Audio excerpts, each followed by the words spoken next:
My name's Caroline Field. I work for Bureau Happold Engineering. I lead the risk and resilience team.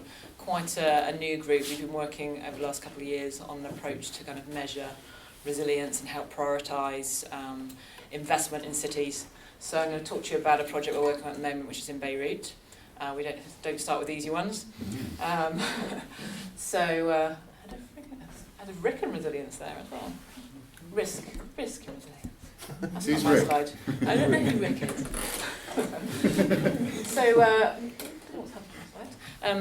So the big question really is, are our cities fit for the future? We've got all of these things coming at us at the moment. Trump, terrorism, climate change. And we thought we really needed to try and kind of take a comprehensive look at our cities and the resilience of them and how we can actually prioritise what we need to do first. So, I always start with defining what we mean by resilience because it means different things to different people. I think traditionally it's meant very much sort of rebounding back after some kind of disruption, but we take it to have a broader meaning. It's really, we think about the preparation and the anticipation of those shocks and stresses that might come up, whether it's for a city, whether it's for a business, whether it's for a project. And really being adaptable to that, adaptable to change, and really thinking about it not just in the concept of infrastructure, but thinking about it from a community aspect as well as a governance and economical aspect. So quite a broad sort of remit around the word resilience. And so I don't like to stick the word resilience on one flavour of engineering. It's like everything needs to be tied together because then you can see the benefits of when you do one project, how it sort of kind of helps a city in different areas. So this is actually Beirut. Anil here, I met earlier, is actually from Beirut, so he'll find this one interesting. This is Beirut last year in the floods, and they've got lots of problems actually. Waste management is one of their problems. So the sort of question here is why do we care about resilience?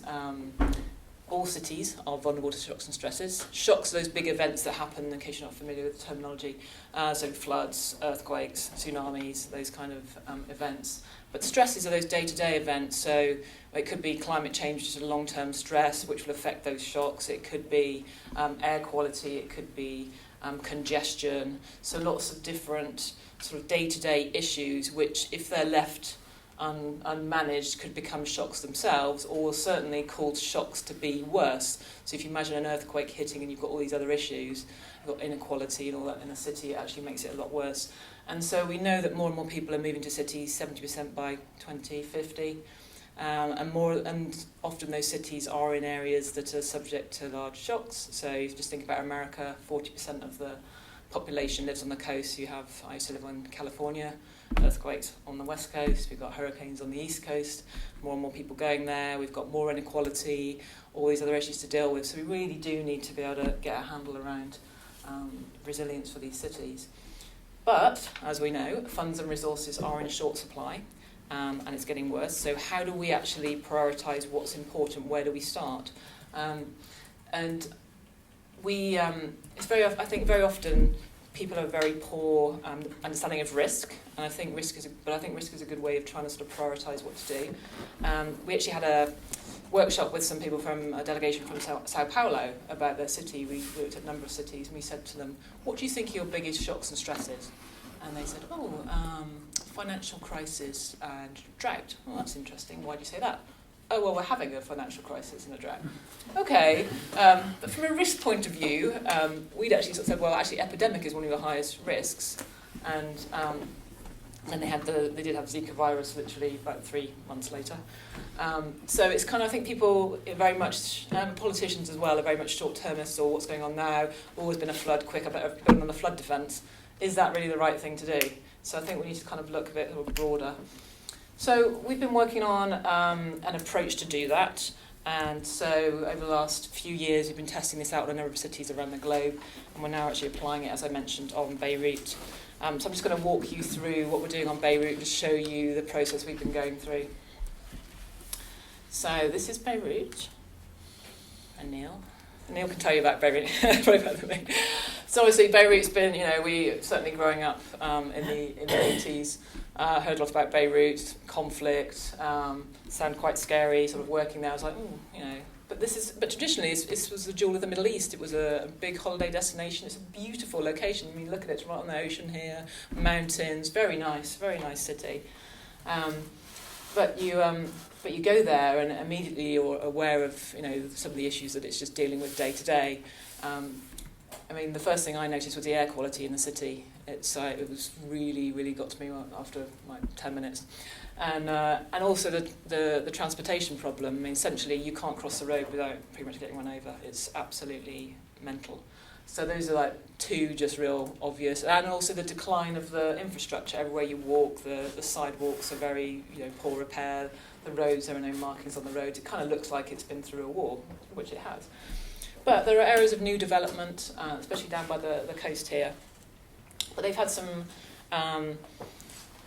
difficulties in the last few years. They've had a huge influx of Syrian refugees. I think it's almost doubled the population, didn't it? Maybe 70% of Beirut, is that right? I'm asking Richard, my colleague here. Which obviously, when you already got all these other issues to deal with, when you add that many people on top of it, that's a major stress to the city. So this is showing the scope of the city here. As you see, it's bounded around by ocean, and it's actually very seismic here. So they have an earthquake issue. So you have all these other things, and then you add earthquakes on top of that. They haven't had a large one for several hundred years, but they have had some minor ones. Unfortunately, the fault that's just north of here, we'll just go through the city here, was upgraded about 3 years ago as being about twice as worse than they thought. And so now it's actually in a reasonably high seismic category, and most of the buildings and infrastructure was built pre-1980, where they had no earthquake codes. They only had an earthquake code since 2005, which has only been implemented since 2012. So they've got a huge existing earthquake risk in Beirut, on top of all the other issues that they have. So, in terms of our process, it's basically a three-stage process. And the first one is what we call this resilience diagnostics. So it's coming in, taking a look at the city, looking at setting some objectives and visions for the city in terms of broad ranging, and then understanding and prioritising those shocks and stresses to the city, so getting a ranking on those. And we've done that through kind of risk assessment, but also through stakeholder engagement. And then what we do is calculate what we call like a resilience baseline. This is how resilient the city is right now. So we've got a point to start in terms of measurement, and then we can measure how effective certain strategies will be. And that helps us then prioritise what we should be doing. And then the middle one is where we are now, and it's actually coming up with those strategies, so developing some action plans around each of those areas, and doing cost-benefit analysis and looking at funding options to be implemented, and that's where we are at the moment. And obviously that's actually implementing, building capacity sounds easy, not at all easy. So it's 3 steps in the process. So just an overview of actually our approach. Essentially, we calculate what we call resilience demand. This is the engineering side of me, having demand and capacity. So we have broad categories, so we're not just looking at sort of natural disasters, we're also looking at sort of health issues, we're looking at infrastructure, we're looking at societal, we're looking at technology. I mean, there's a lot of challenges and opportunities for cities coming in the future, and obviously now.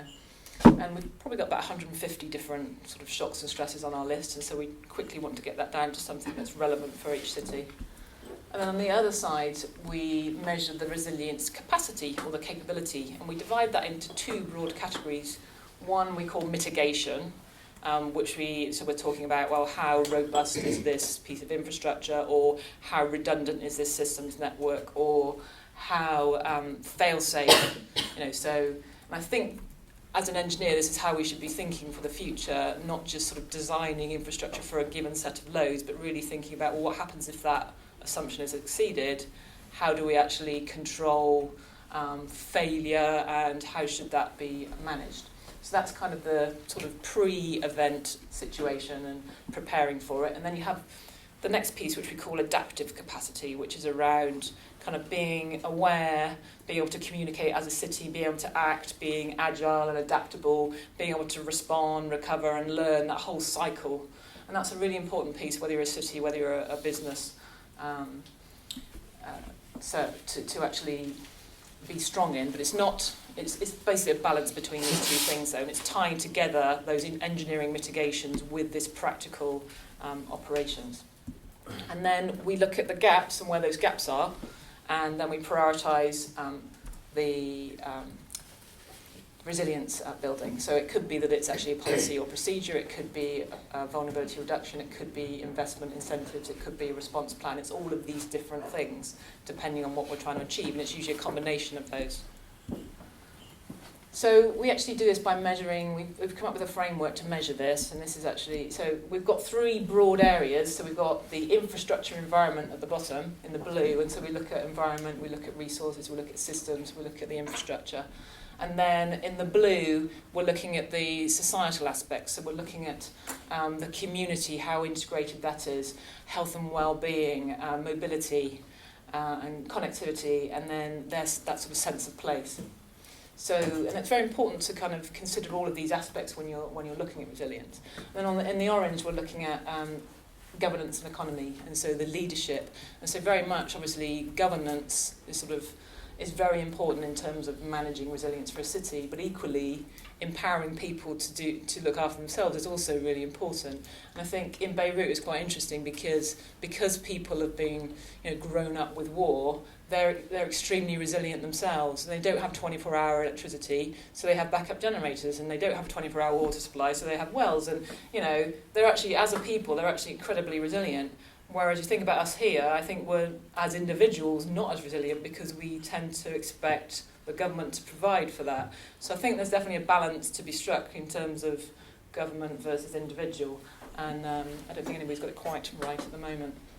So these are three areas, and then what you're seeing here in blue is what we call the resilience demand in all of those different areas, and in green the resilience capacity, and then you can see where the biggest gap is. This is actually the one for London, this one. And then in the middle you've got an overall rating. You can look at this for different shocks and stresses, and there's lots of information. You can also look at it geographically, which I'll show you in a minute, make it easier to follow.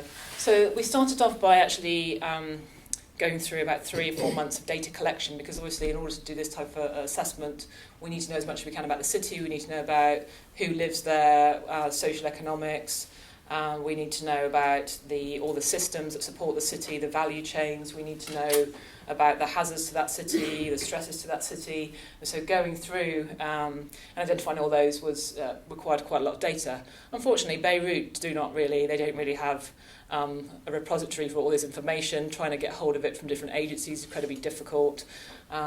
So one of the big recommendations is you need to have a system for actually gathering data and managing it and sharing it. So that's incredibly important. But we did manage to gather some good data. And we did a number of stakeholder engagement workshops as well to get some information. And we also have an online tool, which I'll show you in a minute, which we use to gather information from stakeholders. So we came up with a vision for the city, which is obviously very important, and overall what you're trying to achieve, and then we did sort of some sub-visions for each of the areas that I was talking about in our framework. I won't go through it in any detail. And so then looking at sort of the top shocks for the city, so we sort of prioritise these into maybe like the top 10 or so, and here you're looking at probability on the right, on the x-axis, and then impact on the y-axis, and then you can see things like earthquake and armed conflict, things that don't happen as often but they have a bigger impact obviously, and you have things that happen more on a yearly basis, whether epidemics or a small terrorist attack or storms, and so you can just sort of see those are really the top 10 or so for Beirut. Infrastructure failure or infrastructure reliability is actually a key one, and that actually breaks down into waste, obviously electricity, power. And then stress-wise, a number of stresses on the city. Obviously climate change, water stress is actually a big one for the city, and salination of their water supply is a problem because they're pulling a lot of their water from wells at the moment. Air quality, as I mentioned, not good at the moment. And their urban planning is pretty non-existent, so they are building a lot of buildings at the moment with very little regulation or restriction, and in areas that are, from a hazard perspective, are not very safe. Socioeconomic, a lot of inequality, and then from an economic point of view, they owe a lot of money, don't they? Richard, how much money do they owe? Like most. Fourth highest debt country in the world. Something like that, yeah. So they've got a lot of stresses that are influencing that, and governance actually is a big issue as well. It's not very transparent, is a little bit dodgy, shall we say. And Beirut itself's quite interesting. Anil's grinning here, he's from Beirut. Beirut's quite interesting because the governor, it has a governor and it has a mayor. The mayor is elected, the governor is actually appointed, but the governor actually has the power in terms of the finances. So, and the previous mayor didn't get on with the governor, so we've had some issues in terms of politics of getting things done. That's just changed, so I'm hoping that we can actually get some of these things through, but it is a bit of a very, very challenging in terms of governance. So, tool-wise, we actually asked a number of us, our steering committee, we have a steering committee made up of, from different departments within the government, and we asked them a number of questions. So on our framework, we have about 10, 15 questions, which sort of states what good resilience looks like in each of those sectors I showed you earlier, and you rank it on a scale of 1 to 5. And obviously not enough to be statistically accurate, but what we've got here is everybody agreed that everything was really, really bad in all of those areas on the left. So that's pretty comprehensive. I'm trying to read these up here. Citizens feeling unempowered, essentially. Mobility and sustainability is a big one. Poverty, community integration, access to electricity, transparent government. Everybody did agree that all these things were good. 3 things here. Sense of history and heritage, and I would agree with that. Education, they've got very good universities. Access to food and nutrition. I would agree with that too, actually. The food was really good over there. So I was like, yeah, okay, that makes sense. But really, obviously, interesting. So we did a lot of plotting in terms of trying to understand where the assets were, i.e. where people are, where visitors are, where the refugees are. Thing is, they haven't done a census since 1942 because of the religious issues within the city. So nobody really knows how many people are there, so it's quite difficult to get that information. There have been a couple of UN surveys, so we got our information from there. Socioeconomics, we used a proxy on house prices because there's not a lot of information on that either. So a lot of our recommendations are you really need to gather some data on this. And then we looked at value chains for the city, and by that sort of looking at what is keeping the city prosperous and supporting value to that city. So we have health, we plotted where all the health facilities are, we plotted where all the financial institutions are, we plotted where government facilities, community, So we plotted what we did know, and we looked at the infrastructure in those areas, so we sort of try and identify the importance of different pieces across the city. And then we started looking at this, so we had this information, and so then we can look at these in different ways. So one of the ways is to look at it by the shocks we looked at earlier. So for example, the resilience demand is shown in blue, the resilience capacity is shown in green, and then you can look at the gap. And actually there you can see the biggest gap you get is with earthquakes, which is not surprising, huge, as I said, existing earthquake risk. And so you can just look at it from a shock perspective. You can look at it from geographically in terms of areas of the city which are most vulnerable based on what's there from an infrastructure and a people perspective. And then you can also look at it from a sort of sector perspective in terms of our framework. And this is interesting because we've done a number of cities now and plotted it, and when you get this round kind of shape, it actually means poor governance, or it has done. Because and usually you get spikes in more developed cities. And so here you're kind of, okay, well that makes sense because we know the governance isn't really working, so they're not really able to do anything much in any area. I mean, ultimately you want it to be round but unequal. So here it's quite difficult to kind of make anything too much out of it. This is really community issues here, infrastructure, which we've noticed you've got waste, you've got the mobility issue in terms of lack of public transportation, we've got the air quality issue, we've got the community sort of factions, and so we have issues with that, and then we also obviously have the whole governance problem. So, just quick compared to other cities, we looked at a few, Bristol, London, just to sort of show you the different shapes you get. So Bristol on the left, London on the right, and you can sort of say, so London, the community resilience actually for London was an issue, a lot of that sort of house pricing and just that lack of sort of going in that direction. So it's like having a sort of personality profile, so we're kind of getting a log of them now. It's quite interesting actually. Oh, you like that? Okay. So then what are we doing now? So we're actually action. Let's actually, what do we need to do and how have we prioritise that? So we kind of got the broad areas to focus on, and then we sort of have to go into the actual actions to actually deliver those. And so just looking at governance, we're sort of improving the data collection. We're going to set up this cross-sectoral platform to actually deliver resilience for the city. So they have no risk governance at all. There's a whole, the UN's there's a whole response and recovery plan that needs to be implemented for the city, and there's also some governance and structural improvements that are needed. From a society perspective, this mass transit mobility plan is one that hits everything, in terms of increasing resilience across all of these areas, which is really important. Community resilience building, the Red Cross is doing some really good work in Lebanon, so we're linking in with some of their activities. And then from an environment and infrastructure, I'll just sort of zoom in on that one. We've gone through and identified a number of programmes, so obviously reducing earthquake risk. There's a whole lot of pieces in that in terms of legislation, in terms of just categorising. They don't even know what critical infrastructure they have or how bad it is. We can find no information about that. So the first thing is just categorising it all and putting a plan in terms of retrofit and incentives, and making sure that codes actually make people do that. They don't understand their tsunami risk, even though they have a big tsunami risk. Improving infrastructure reliability, so this waste, electricity, and then a piece around developing this risk-based spatial master plan, because they don't really have a proper master plan for the city. Improve air quality, that's a big one. So they are actually working on that at the moment. So we're going to input into that. And then there's a big piece around adaptation to climate change, which we're going to be looking at. I think that's it. So just to remind you, it's not just about recovering from a disaster, it's about all of these things sort of tying together to actually make a more sort of prosperous and thriving city. And there we are. Great. Thank you very much.